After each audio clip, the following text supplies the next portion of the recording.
Hey. We exist. We do. We exist. I wonder how audible that is. People can tell us. If it doesn't bother me, I'm inclined to leave it. I am here today on this Intuitive Public TV, and I get to talk to Jacqueline Rendell. And I get to talk to you. I would like to convey to anyone watching, we might need to turn off the echo because my brain might fluker. We were going back and forth about whether to keep it or not. Is it gone? I think it's now not echoing. Thank you. Neurological things. This is a massive experiment because wow, that image really does look pretty good back there. I did that in like a minute. Yeah, you nailed it. It's all sparkly like us. I have all these notes. And I don't know if my eyeballs will be able to see any of them. Like maybe I'll be able to go into my notes for what I wanted to talk to you about, but maybe I won't. This whole thing, this is impossible. The circumstances that I'm navigating, the state of my body, it's impossible that we're doing this right now. And we're doing it anyway, because that's what we do around here. And one of the really amazing things about what has led to us having this conversation is that, Jacqueline, your work in public media, your work in music, your way of engaging with other people, your way of engaging with community, the ways that you began to engage with me, it's really murky, like where our conversations began, but I know that for me, they began when you expressed care for the situation that I was describing. And you did a thing that is very, very rare. When I said to people, hey, please check on me, because we're moving my head bones around and there's this serious long-term concussions, injuries situation. And my function, my survival, I really need people to care and check on me. And Jacqueline Rendell, I didn't know well. I had been following your work for a while. I had been sharing it. I had been celebrating. It was really cool. And then you started checking on me. People at our intersections, we can say that, but it's not necessarily that it's not necessarily something that people really connect to how to do it. And you just did it. And I think I even asked you like what that was about for you. You said, well, that's just me. That's just like how I am. And it's something that I want to discuss a lot more because a lot of people want to be able to do that and they don't know how. And there's something that flows from you about it. And there's so many other things for me to say, but I'm just going to pause and breathe for a second because wow, we got here.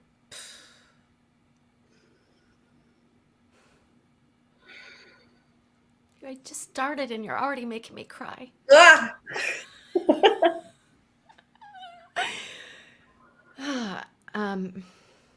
Thank you for that. And yeah, wow. It's really serious stuff that everybody is navigating increasingly. Even people who think they're not are like hanging on for dear life and they're trying to hide it. And they're dissociated from it. They're like, I'm fine. Everything's completely fine. Look how great things are.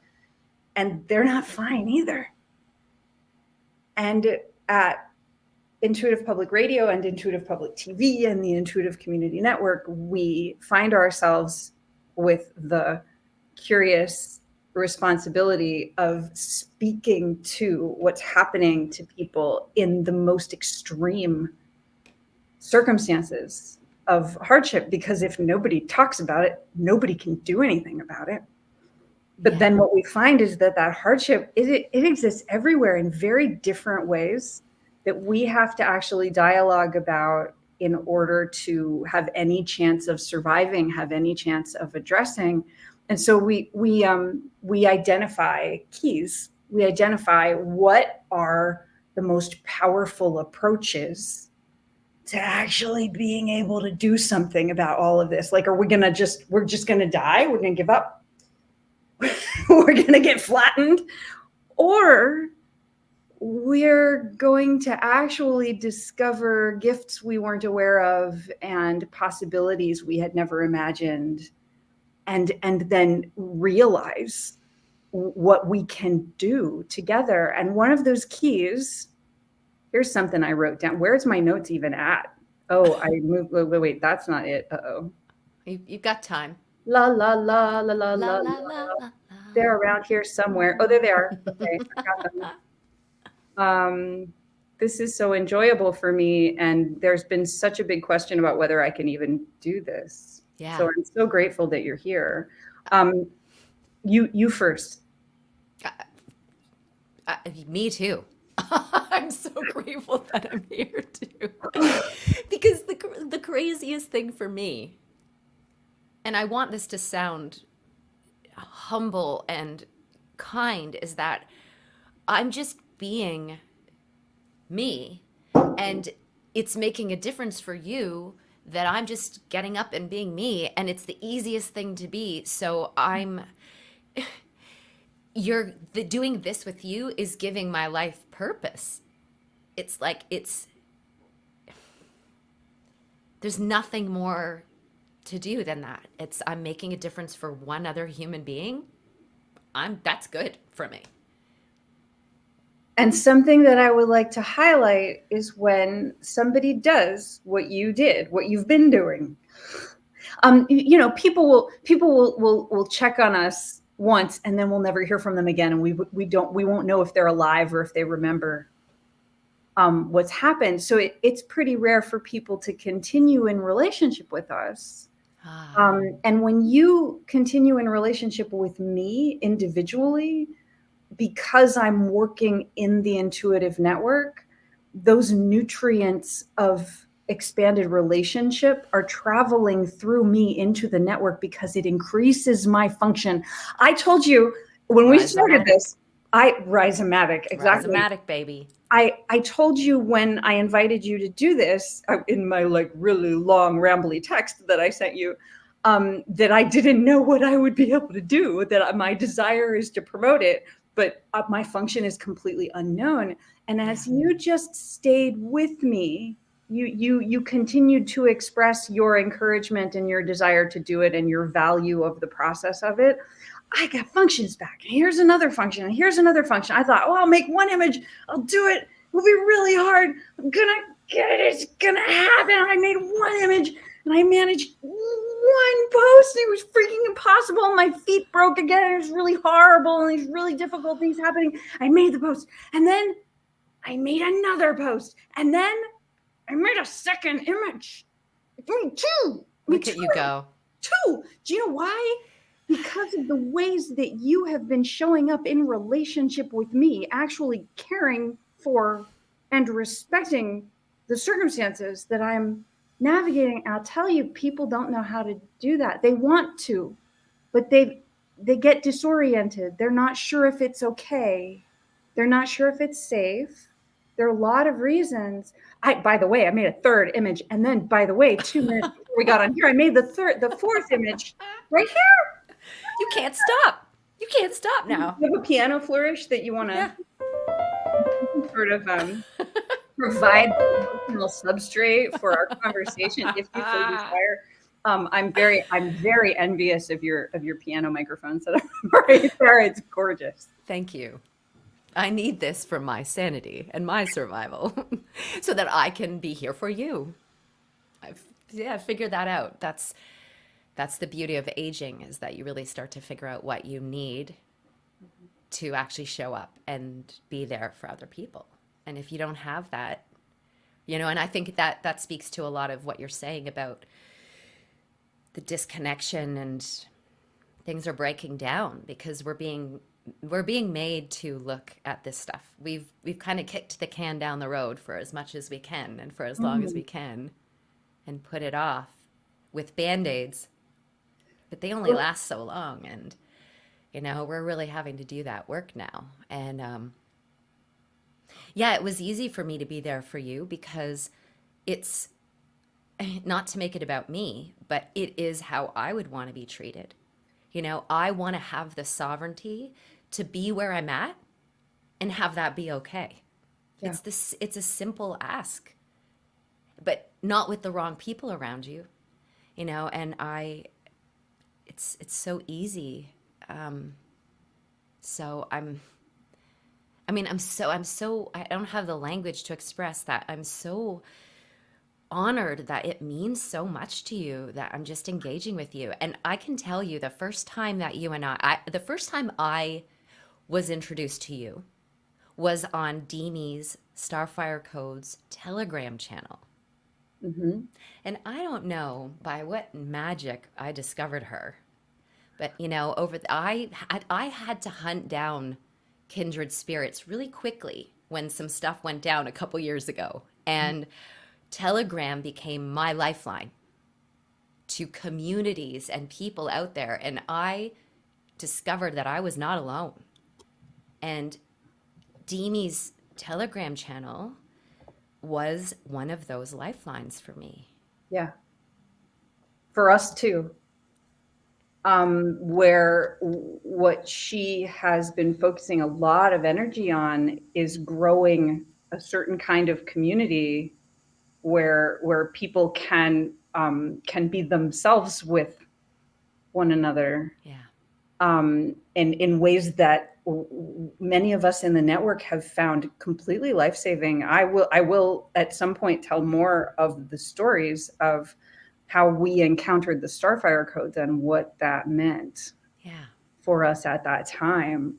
But yeah, it's been really amazing for more of us to find one another and be able to connect. And then so many different relationships grow out of there being a community hub, a hub of regenerative energy where people are encouraged to be who they need to be and do and say what they need to do and say, within realms of respect for one another and kindness towards one another.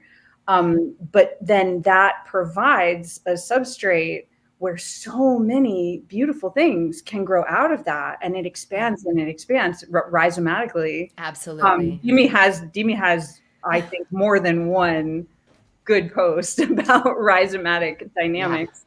Yeah. And funny enough, it's spreading. I mean, it's all so meta. You know, the rhizomatic concept is spreading rhizomatically. I'm putting your link up here. I'm going to put Deemee's up too. Is that going to work? Gosh, it's been a while since I used this thing. You got it. You got this. Oh, now it's beach balling. What does that mean? On a Mac computer, there's but then it stopped. Thanks to Deemee is at starfirecodes.com. I'm right about that, right? I must be right about that. Yeah, that sounds about right. Do. Is it loading? Yes, it is. Da-da-dum. So on StreamYard, we don't know what we need to turn off so that we could like make music together like right now. Yeah. Yeah. Well, we can work towards that. We can work towards that. Exciting. That's one of my reasons for being alive. Yeah. Well, finding ways to do that. I did click on your Telegram the other day, which I didn't know you had one. So I joined and I saw you playing some piano. Oh, what did you find? Did you find Maximo Radio or Intuitive Public on Intuitive Public on Telegram? And you were singing so beautifully. Did you see? Was it the Candle on the Water? Yes. Or was it something else? No, it was that. Candle on the Water. That's from, well, I know it from Pete's Dragon. That's how I learned it. And Helen Reddy sings it. And I didn't, I want to have put credits there, like, because I didn't write it. Yeah. But I didn't manage to do that. That was a huge part of my rehab adventuring in circumstances where no rehab support was accessible. And we found, I don't even know how my mother works miracles. My mother found a $200 1927 Hardman grand piano, and somehow got it into the living room of the house that we got into. And a major process for me, a major miracle for me, was being able to eke out just like the basic notes, like some of those chords, and then be able to sing it while I was doing it. And I mean, almost immediately I lost those functions again. But Wow. some of it sticks. Even when you're getting wiped out over and over and over again, some of it will stay. And what stays is the relationship with having created the music or poetry or creative thing of some kind to share with others. And that's why Intuitive Public Radio exists, because we have to share creatively with others in growing relationship in order to repair the relational neurological injury that everybody has if they have trauma. It damages relationship and it damages the verbal parts of the brain. And if we don't restore those first, all kinds of other things you try to rehabilitate won't work at all. So many people are trying to recover from really terrible conditions and injuries. And this thing's not working, and this thing's not working, and this thing's not working. And what's missing across the board is there a community body that we can be safe with, that we can express ourselves the way we need to, that we can sing something that's meaningful to us, and you know, hopefully somebody won't come after us with a copyright thing because we're too disabled to know how to navigate that. We just need to be able to sing the songs that are meaningful to us in our lives. That one from, I mean, I don't know how old I was when that came out. It was the early 80s when Pete's Dragon came out. Yes. That song has been in my world, my whole life. Wow. And I was terrified to post that, but I managed it, because if I didn't sing and share with others, I couldn't get the functions of my brain and my whole body back online. Wow. And so talking with you, and you just like you've been, I mean, this doesn't mean that you would be able to be responsive in every situation. And you might, like, maybe you would stop being able to because of whatever circumstances you're in. So I'm not suggesting that it like has to go on exactly like this all the time, but the amount that you've done it, and the fact that it has, you've demonstrated that it matters to you ongoing, that's this amazing life spark that repairs people's bodies because of the relationship that's growing. And you've been doing that in a way that I sensed that you knew a lot about how important that is inherently. But I thought, I don't know that she knows when people are at these most extreme intersections, people are being targeted by criminal perpetrators. People are experiencing physical violence, sexual violence. People are navigating through horrific illness that utterly silences them, that traps them in rooms. People are houseless. People are, like, we can go down the list. There's so many things. And at the maybe upper levels of severe experiencing, like, people are like, oh yeah, like, we got to be there for one another. But I wanted to tell you in this public broadcast so many more people can start to get it. The people in the very most severe, most terrorizing situations, the people being held on the cusp of death, they need community. They need people saying, hey, I care about you. How are you doing today? Want to make some music together. And that's what we do here. And I'm so grateful that you're here with us.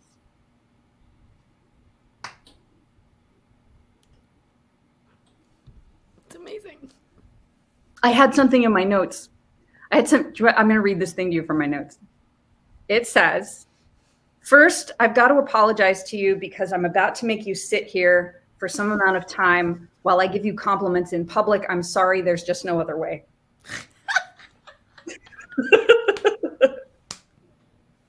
Apology accepted.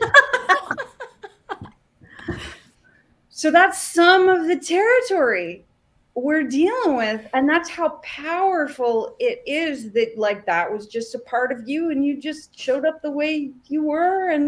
But we got to know it's love and warriorship. And this is something else that is a key for us that we've found in your work and in your music. We've been noticing, like, who does this, like, who recognizes this? And you've been a powerful example for us in that. We have to show up with the joy. We have to show up with the beautiful dream. Yeah. And we have to tell the truth. Yeah. about what's happening. We can't shirk from the truth because we want everything to be beautiful all the time. And if we don't share the joy and the beauty, we can lose our compass for how to survive it. We have to have both the love and the warriorship. And wow, does that come through in your music? I've been listening to replays from the live from the Nest broadcasts that you did all morning. They're so good. Thank you. Those scare the crap out of me to do those. But that's why I do them, because it's me on my edge. It's really pushing my comfort zone into new places. And it's me learning. Again, it's me knowing more about myself and what I'm capable of. And I've spent, my amount of suffering does not come near to anything that you just described. But I have had my own story of pain and hiding and not good enough to be seen, Yeah. And I'm coming out of that. It's like, I'm so done with that. I'm done with the stories that I believed enough to, have them guide me, my choices. And people like you and people like Demi, and connecting and coming out of my shell and sharing, I'm happy to be a hermit and make music and for my own pleasure. Yeah. But I am committed now to sharing and coming out of hiding. And what has happened to me since joining Substack, even in October, it's beyond, it's okay. So what I wanted to say when you were talking about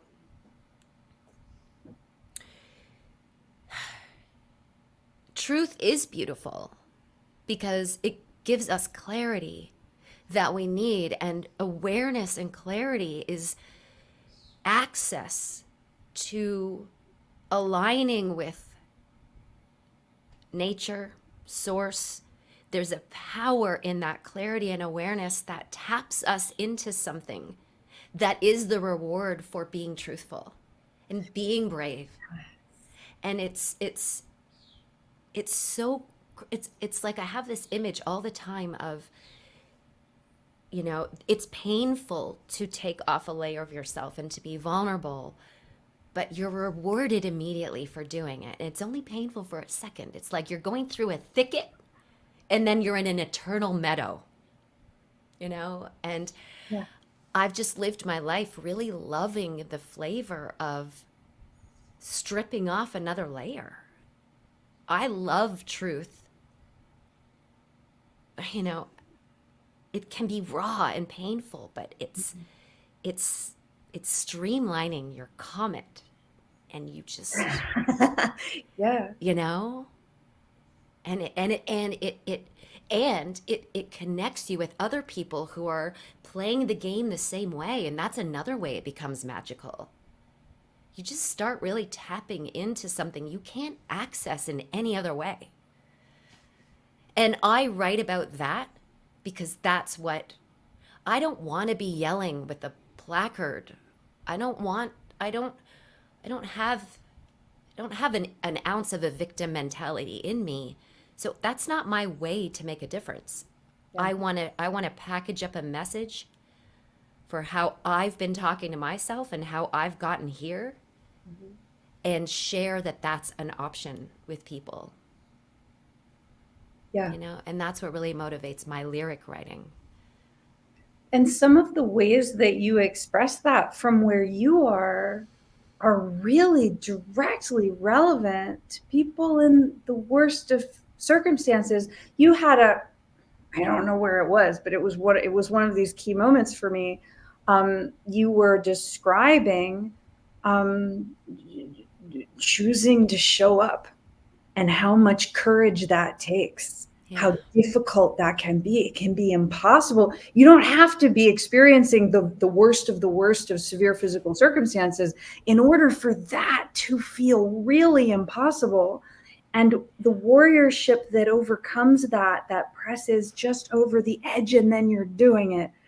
That is something that we have to center in the Intuitive Network to help people who have lost everything, people who don't know what functions they'll have on a moment-to-moment basis choose to express themselves in a courageous way, something that starts to give them more of an audible voice, more of a visible platform, if that's right for them at that time, it can feel like you come up against it, you can't do it, but it makes such an enormous difference when there are others around us talking about their experiences of it. And a key thing is, are any of these people talking to us? And most of the time, the answer is no, because it's so difficult for us to reach. But when occasionally the answer is yes, that flows this energy through the network, because this person knows this person and this person knows this person. And Megan Elizabeth is talking to Jacqueline Rendell, and Jacqueline Rendell is publishing this and making this music and writing this and, showing up in these ways and different, video interviews and stuff like that. Knowing one another, or knowing one another knows one another. Yeah. It's really huge, because at our intersections, there's a lot of heavy establishment violence creating this veil, and we're beyond the veil. We're not understood. We're not recognized unless we show up in a certain way. And so we're doing all this public media so that people will see something. But then we've got to help people realize, oh, it's these people making this media. Who are they? Like, what is that? Like, I don't know anything about that. I don't know if I can, but we're making this media, and then people find themselves engaging with our media, and then suddenly they're talking to me. And the things I have to say, like, a lot of people aren't accustomed to hearing what goes on at those intersections in any frame except a victim frame. And, rightly, people want to be really cautious about a victim frame, because it can take over one's body so that one self-victimizes. And we also have to express ourselves very clearly and forthrightly if there is criminal victimization going on, especially in ways that many people don't realize is going on. And so we've got to speak to that. And at the same time, we've got to bring in these powerful nutrients about what we're celebrating and what we're grateful for and the blessings that are occurring, so that people realize you can go through the worst of the worst, the nightmares that you never thought could ever happen to you. You can go through that, and you can rise to meet it, and you can become stronger and expand your awareness of yourself and your beingness in your community, your regenerative nutritivity. Yes. It's an amazing gift to be able to do that. And how do we introduce people to it? Well, that's what we're doing. Thank you for hanging out with us doing this. Anytime. Really. That makes me so happy. I don't know a lot about you and your story, but you're so radiant. You're not angry. You're not, you're such a warrior. Sometimes I'm angry. Yeah. Okay. Yeah.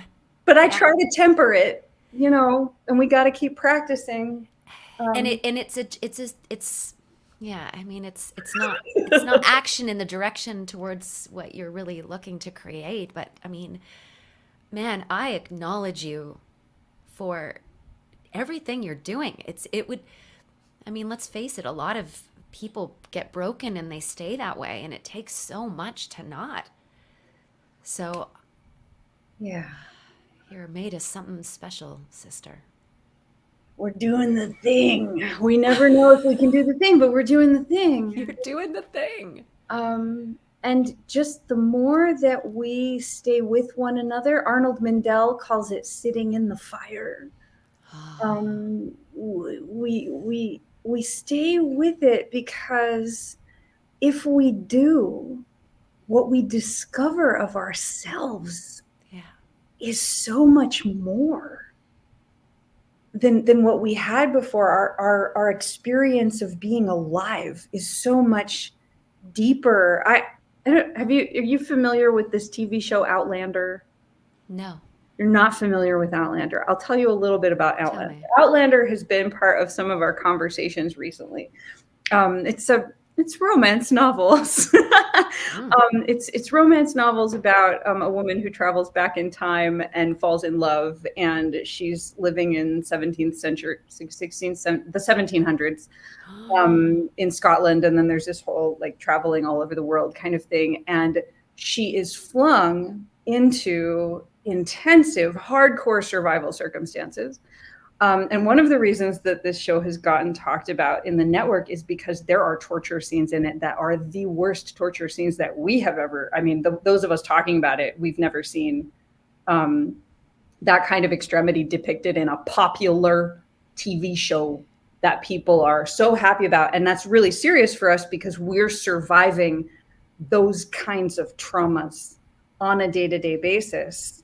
And people they're not responding to what's in front of them, what's happening in your community. You're enjoying this fiction that is depicting really horrible things and really beautiful things, but horrible, horrible things. You're enjoying the fiction, but what about the people next door? What about the people down the street? What about the people right here in the community who are being brutalized? Like, okay, that's kind of hypnosis if we're not careful, right? Yes. And Outlander, what I've read of the books and what I've seen of the television show and the way I've talked about it with other people, one of the reasons that people gravitate towards this kind of fiction is because what it's depicting is people rising to the most daunting challenges. Like, we have a platform in the network called Intuitive Social Horror, because we got tired of looking at this whole, there's this horror movie thing and there's this horror novel thing, and like people are delving into that and like experiencing that frisson, like they're like ooh, I got scared, I screamed in the movie theater, whatever.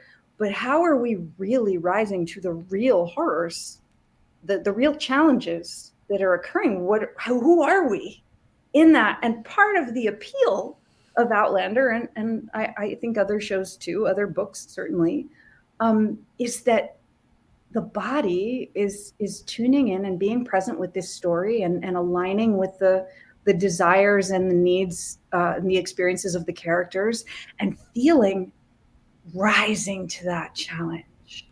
Oh, but that could never happen to me. But oh, if it did, like, what would it feel like to rise to this challenge? And there are aspects in that story, particularly that we've noticed about we're choosing to be there for the people we love. We're choosing to be there for our people, for our family, for our community. And if we don't, we won't survive.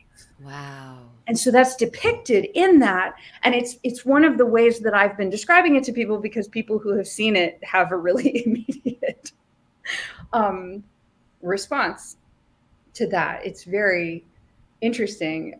So I don't even know if I recommend it, because the torture scenes I fast forward through them, but even I wouldn't be able to watch it. Even fast forwarding through them, it still gets you. But there are reasons that it's been important for me to sort of absorb more of that. But yeah, I wouldn't necessarily recommend that somebody go and find it because of that, because it is a method of hypnosis. Yes. Through popular media. Yes. And how do we notice those story elements in our lives now? Yes. Yeah. And part of that is you noticing my posts about the head bones. We've been continuing to move my head bones after concussion injuries of the past 10 years. And you decided to start checking on me. And that is one of the most powerful forms of warriorship anybody can engage in. And most people don't know it. Incredible. And you asked. Oh, it was so hard to ask. But you asked, and it's funny. I bet it was, because it's so hard for anyone in the best of times to know what they need, know what they want, and then ask. And look what happened that you asked. It's gonna make me cry. Thank you for acknowledging that. Yeah. So you got what I met your bravery. or your vulnerability, or whatever the word is. And And it can happen. I, as much as we want to rang on social media, and yeah, of course, it's all things, it's a spectrum. But why you and I are doing this is because of the very best aspect of it. Yes. Yes. Like, I have never felt more connected to people I actually love and feel get me. And I've never met any of you. Like, and I trip out on that sometimes, and I think, is it in my head? I'm like, no, I love these people. It's not, it transcends physical space, and yeah, I mean, I'll be eternally grateful for that. And we It's made that happen because we're not using Twitter to like complain about things we don't like across the world. We are using the tool in the best possible way yeah. to heal ourselves, to see reflections of who we are coming back at us, and really stepping into that, showing up more as that love that we're getting, sharing our vulnerability, and it just continues to grow and weave into this tapestry of real connection. Yeah. It's It's finding the resonant community body where we have these powerful interests that have broken up all of the relationships. So like essentially the social media and internet communications have been wedged between people in relationship with one another. So they're artificially mediating people's relationships, and Yeah. the level of marketing dollars and like this intentional, pretty much across the board predatory influence. I mean, certainly some of the people doing it, some of the groups doing it are not predatory, but the model is predatory. Yeah. And this is from my education and training in marketing, which I did for many years, and I am technically also doing now, except it's very different Yeah.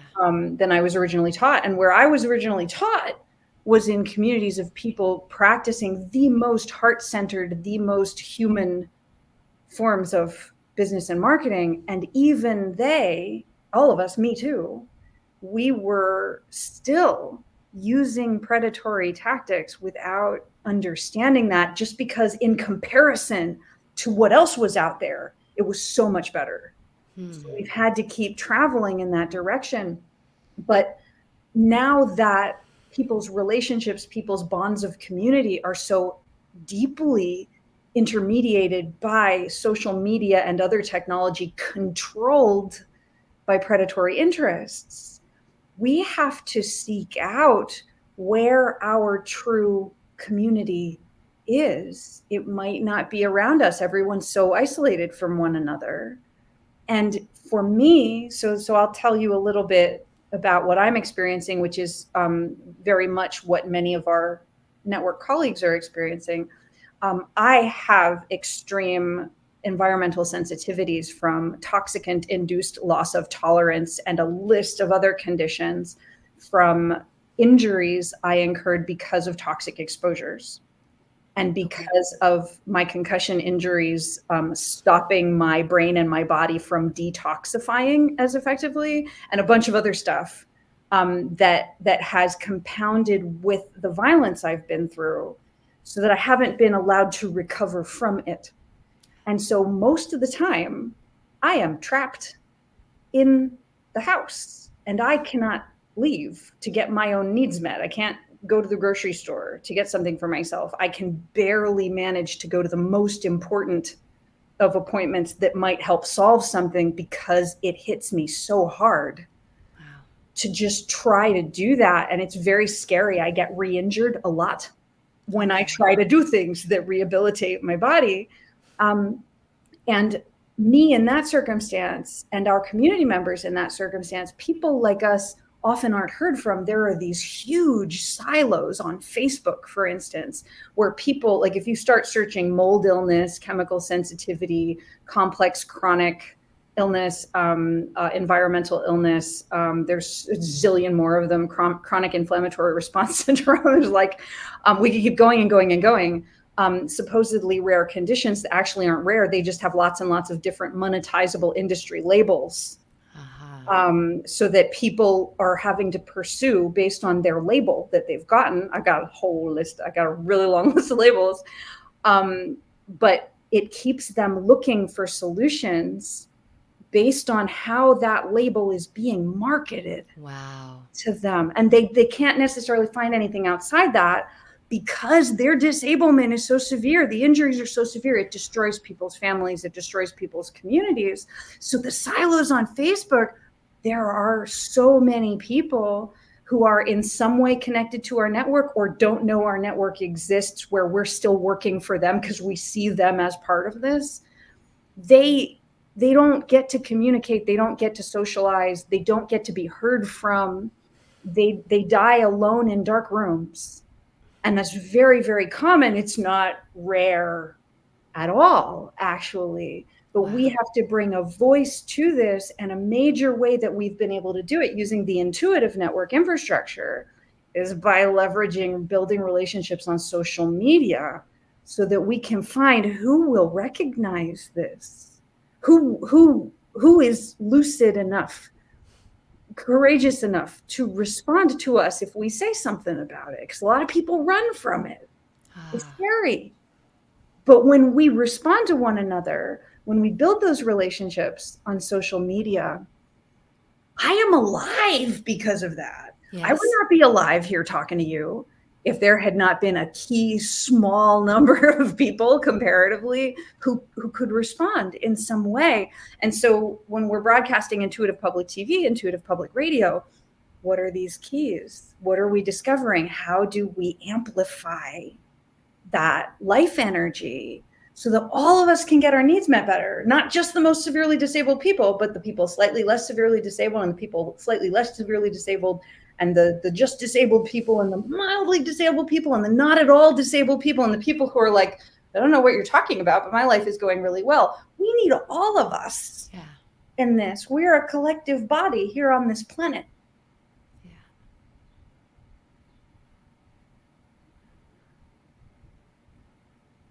So it's magical to get to dialogue with it with someone who can receive and exchange and share and build those nutrients, which we see you doing every day. It feels good to be seen. It feels good to be seen. How are we doing? We got to check in with our bodies. How weepy am I?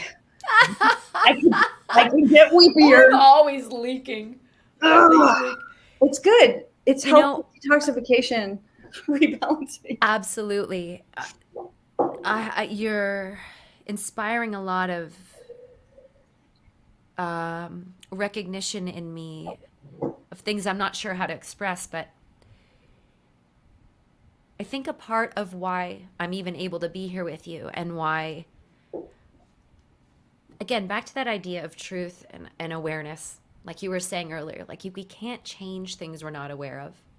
So there needs to be this light in areas where there's just shadow. And I've spent, I was 22 or something when I learned about the Federal Reserve and fiat currency, and I just started digging and digging and digging. And I've spent my whole adult life looking in the darkest corners of this world. And I haven't avoided that exploration or examination. As empathic as I am, and as sensitive as I am, I've been able to look at that stuff and have an awareness that it exists. And understand, and so I like to put it this way, I've been collecting dots for 20, 30 years, let's say. Enough dots that I've got this really pixelated, clear picture of how everything is kind of connected and what's going on. And That isn't to say I understand everything. You know what? You understand what I'm saying. But what that's given me is this new place that I'm at, which isn't Pollyanna. I'm not in denial of anything that's dark. I know there's dark shit, and I can talk about that. And but I've transmuted it in a way where now I know that I think is what infuses my music with something that people can connect to, because Yeah. it's not surface shit. Like I get it. I haven't experienced it, but I'm not in denial of it. And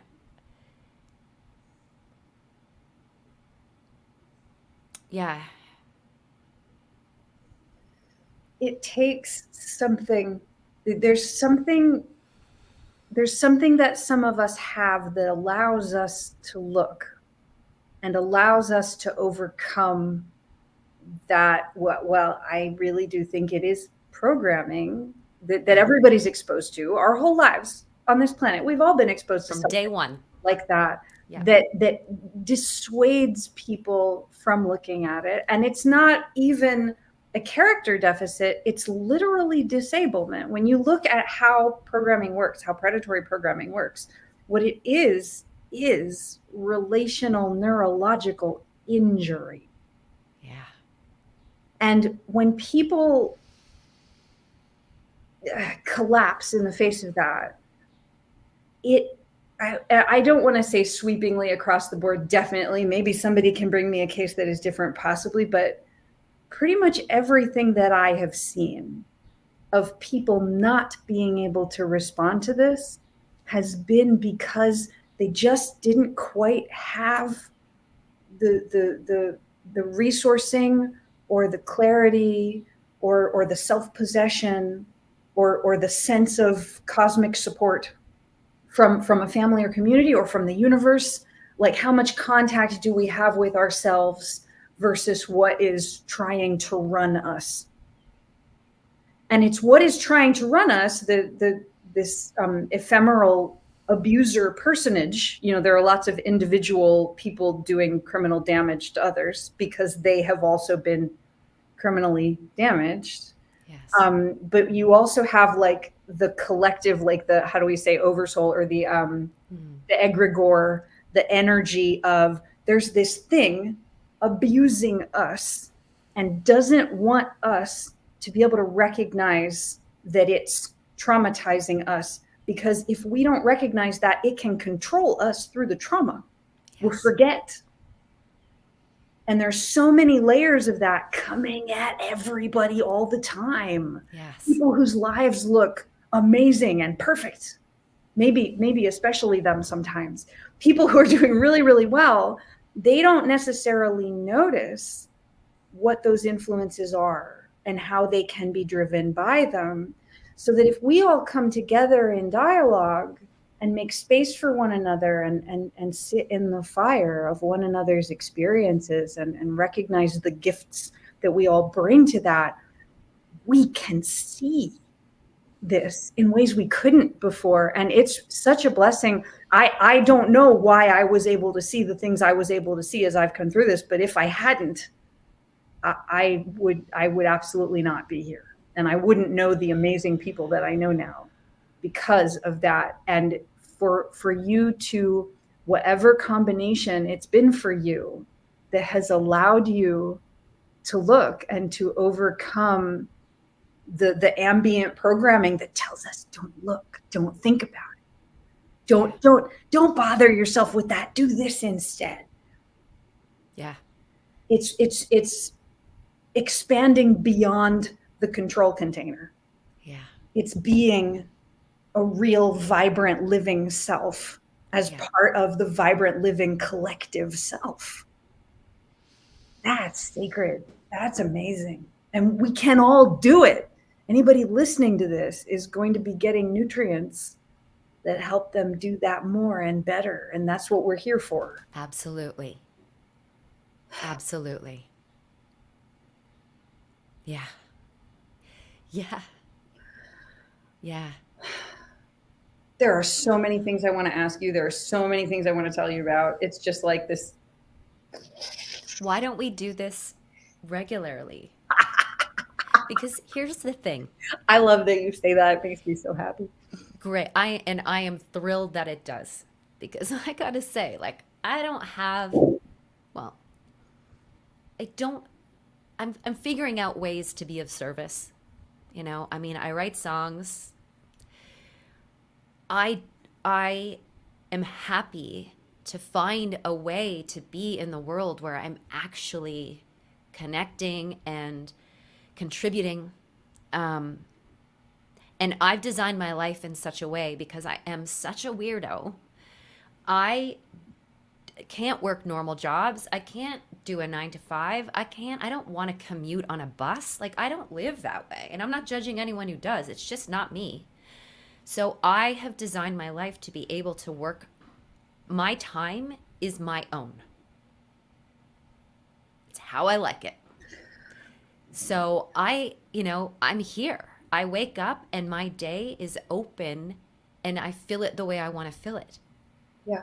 So I have time, I have the flexibility and I have the availability to be here when you want to do these. It just so happens that I can say yes. That's made of such utter magic. And part of the magic of it, and I want people to really notice this, what you described is like you described a vocational energy that's right for you. That's how you need to work. Yeah. You have exercised choicefulness, and you have the circumstances you have, the life experiences you have that have taken you to a place where you say, I structure my life this way because that's what I want. I can't do this. I can do this. This is what strengthens me. This is what I want to lean toward. This is the kind of work I want to do and the way that I want to work. And the way that you talk about that, and I've heard you talk about that before too. Yeah. It's a really important set of anchors for people who have been forced into predatory victimization in such ways that they no longer have a choice, but they often think they cannot do any work at all because what you just described has never been presented as a choice that anybody could have. They think, but if I can't do it the way other people are describing, I can't have any job at all. And it's not just the devastation of not being able to access income. It's horrific what happens to people when they're excluded from economic participation. But it's that people lose the vocational spark that fuels the life energy, the expression of self. Who do I want to be in the world? What do I want to build? Yeah. How do I want to manifest? Like, who do I want to help? Like, what do I want this to look like? People lose that and they die when they lose that. Yes. They deteriorate really fast, losing that. So your way of describing that is so important because all of us in recovery from such severe circumstances, we need to hear people we know who have expressed care about us, actually us. We need to hear those people saying that, well, this is a choice that people make. This is a choice that I have made. And I kind of have made a lot of those choices, but I've also been forced into a bunch of situations that we haven't quite sorted out. But I'm gradually regaining my own personal sense of, here is my choicefulness. Here is I'm choosing, and we have to do that because if we don't, like we talked about before, we just get driven around, and we can't survive it. You can't survive it. We can't survive it. And absolutely, agency is what makes us human. Yeah, it's you're either an automaton, and no thoughts are your own. Therefore, no emotions are your own. Therefore, no actions are your own. Mm-hmm. Or I want this, and it is amazing because the programming is so smart in that that's what it takes away. It takes away our connection to our agency and our ability to even commune with ourselves to know what it is we want. It starts there. So who am I? What are my inclinations? What do I love? How do I feel the best? Yeah. Okay, well, how do I act in the direction of that, having more of that? Mhm. And it's the simplest thing because that's how we start out. That's how children act. I mean, but it's the erosion of this through exposure to the messaging that wants us dependent on the external. Yeah. And it's, They've got that big messaging all yeah, around us everywhere. everywhere. And we've got this big messaging Yeah, right here. yeah, This is ours, and we keep building it so that we have that ambient influence with people like you saying things like that over and over and over and over again. Get rid of the programming. We can be our own true selves. We each decide who that is and what that feels like. yeah. Yes, yes. It's what I write about. It's what my songs are about. There's no bigger message than that. Because to me, again, that is the antidote. That's the cure, not a band-aid. Like I'm not into band-aids. Let's go to Dude, band-aids, you put a band-aid, another band-aid, another band-aid. Band-aids get gross. and then you need a band-aid for the problem that band-aid created. It's like, yeah, let's get off this hamster wheel. Let's start looking at causes and cures. No more hamster wheels full of band-aids. None. No. It's a hazard. So, absolutely. Yeah, I mean, and it is amazing to watch how, I've happily reached a stage in my life where I can observe more and then react to stuff that I don't like seeing. I'm more of a neutral observer than I've ever been, which is lovely. Because I mean, the one thing we haven't really talked about, which we can certainly talk about now or another time, it doesn't matter to me. This is ongoing as far as I'm concerned, but is the importance of frequency. And I think the beautiful thing is that once someone gets that, and my very first piece on Substack was about goosebumps, because it's an indicator of a truth. I don't like using that word so much anymore, but it's an access point to give you more of what you really are. Yeah. It's a sign saying, go this way. Don't go that way where you're not feeling them. Go this way where you are, because then you're just going to become more of what you really are here. It's you in your spirit form, and the minute, and it doesn't take much that if you just take one step in the direction of you choosing, your frequency brings more of that access to you, more opportunities to access more of your agency. Yes. And it just becomes momentum in that direction.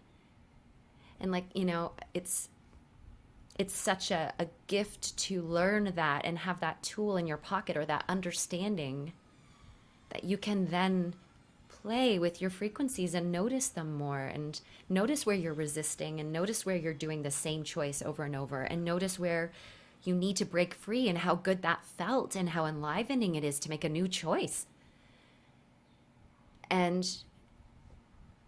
But what I love is it doesn't take very much.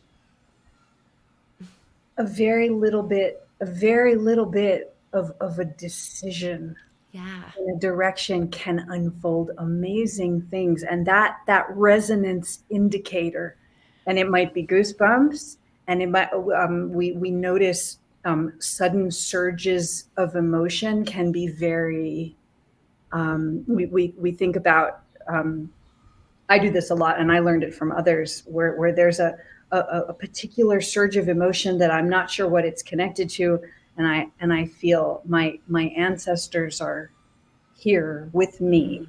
It's a resonance indicator, and I think of goosebumps that way. Yes. Like what are these signals that can help us be more choiceful in the ways that deepen our trueness of self. Our sense of self. Absolutely. Yeah. Absolutely.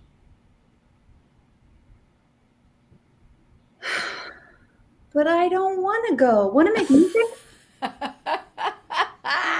Yeah, you have a piano right there in front of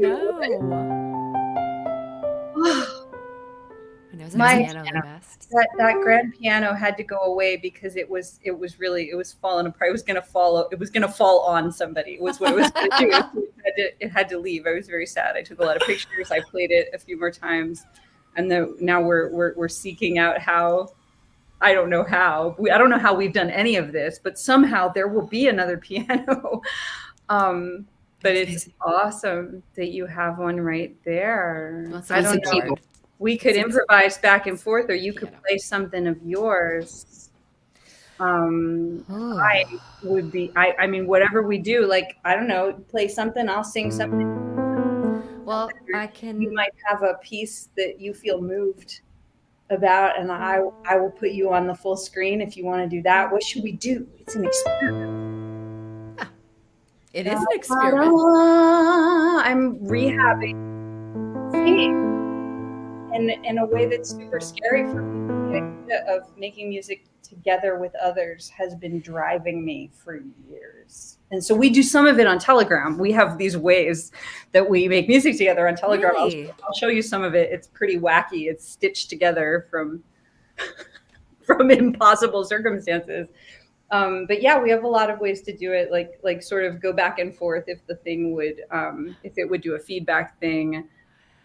We share files sometimes, little bits, like whatever we can do. We make up songs together a lot. I love that you do that. Do you like making up songs? Like on the spot? You've made up a lot of amazing songs. Well, I don't know. On the I mean, what is on the spot? Well, I mean, you're here. You mean like right here, or you just kind of start riffing? That's what we do. Well, because we've had to show up. We started Intuitive Public Radio because I was dying in a bathtub and I had to broadcast. That's why Intuitive Public Radio exists, because I had to tell people what was going on publicly from the place where I was dying in a bathtub. That's wow. why this exists. So I've had to do a lot in public that other people don't think about in public. So improvising in public, typically me without remembering what I'm doing. That's what I do. Wow. But I don't want to put you on the spot in that way unless you feel wholeheartedly strengthened by it. I'm good with however this unfolds. Why don't we make a point of doing that on the next one? Sure. Can we do that? Yes. Yeah? Absolutely. That's amazing. I'll really look forward to that. That way there is a next one. We are definitely doing more of these. Yes, we are definitely doing more of this.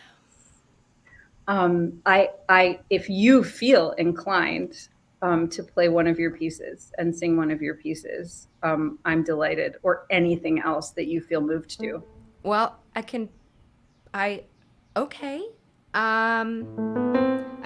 a little bit of a song I'm working on. Yeah. Actually, I got to finish this song. It's taken me forever. You know what it is with this song? I love it so much that I want to make the lyrics. I never want to compromise on my lyrics, and these ones are just taking a little bit of time. So that's just what happens. You just gotta let it happen as it happens. Okay, I'll do a little bit of this one. All right. Okay, you're so sweet. How's the sound of everything? I think it's great. Okay.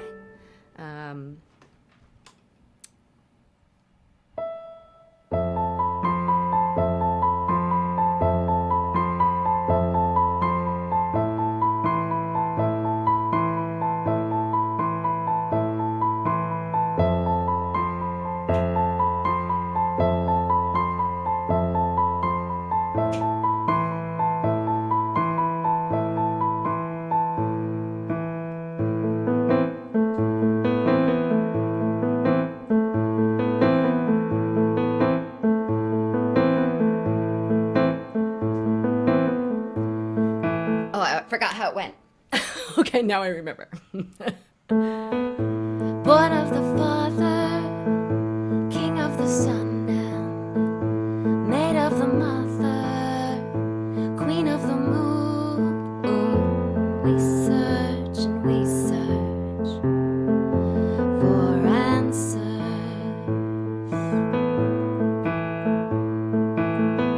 Well, one day they decided split us all up, and now we're falling to pieces, forgetting we're one. We search and we search.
what you believe in is what becomes real. Magic's always in season. We reap what we sow. If we want a good harvest, plant what will grow. Plant what you want to grow.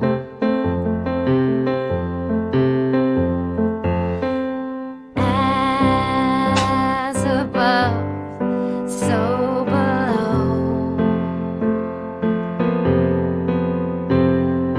Turning our metal into gold. As within, so without. When you're an immortal soul. When you're an immortal soul.